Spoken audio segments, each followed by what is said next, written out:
બે દિવસ પહેલા મોરારી બાપુએ ધર્માંતરણ, ખાસ તો દક્ષિણ ગુજરાતના પટ્ટામાં, આદિવાસી પટ્ટામાં જે ધર્માંતરણ થઈ રહ્યું છે એના પર ચિંતા વ્યક્ત કરી હતી. તાપીમાં એમની કથા છે અને આજે ફરી એકવાર એક મોટું નિવેદન મોરારી બાપુનું સામે આવ્યું છે, જેમાં સ્પષ્ટ શબ્દોમાં એક પણ શબ્દ ચોર્યા વગર મોરારી બાપુએ કહ્યું છે કે ઈસાઈઓ ધર્મ પરિવર્તન કરાવે છે, વટાળ પ્રવૃત્તિ કરે છે અને એમાં શિક્ષકોનો મોટો હાથ છે.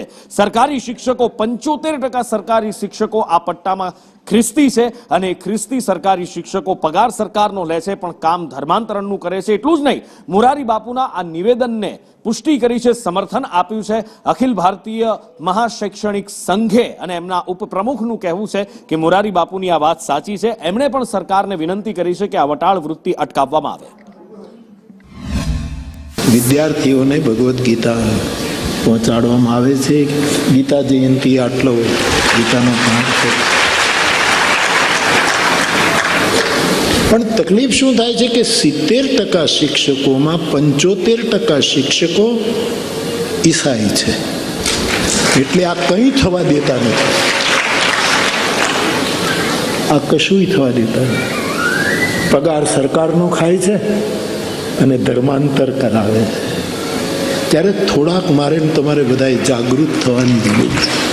પૂજા અર્ચના કોઈ પણ પ્રકારની હોઈ શકે, એમનો મને વાંધો નથી, પરંતુ એમના મલિન ઈરાદા દ્વારા જ્યારે ભોળા વિદ્યાર્થીઓના મસ્તિષ્ક પર જો ખોટી ધર્મ પ્રચારની વાતો થતી હોય તો સાખી લેવામાં નહીં આવે.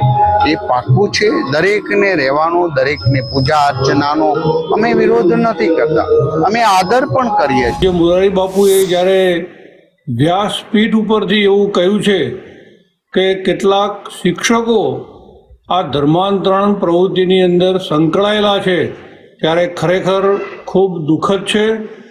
અમે અખિલ ભારતીય રાષ્ટ્રીય શૈક્ષિક મહાસંઘ વતી આપના માધ્યમથી સરકારશ્રીને વિનંતી કરીએ છીએ કે તત્કાલ નાતાથી કરીને ઉમરગામ સુધીના જે જનજાતિ વિસ્તારનો જે લાંબો પટ્ટો છે એ તમામ પટ્ટાની શાળાઓની અંદર ચકાસણી કરવામાં આવે અને વટાળ પ્રવૃત્તિ જો શિક્ષકો દ્વારા કરવામાં આવતી જણાય તો શિક્ષણ વિભાગ તાત્કાલિક આ બાબતે પગલાં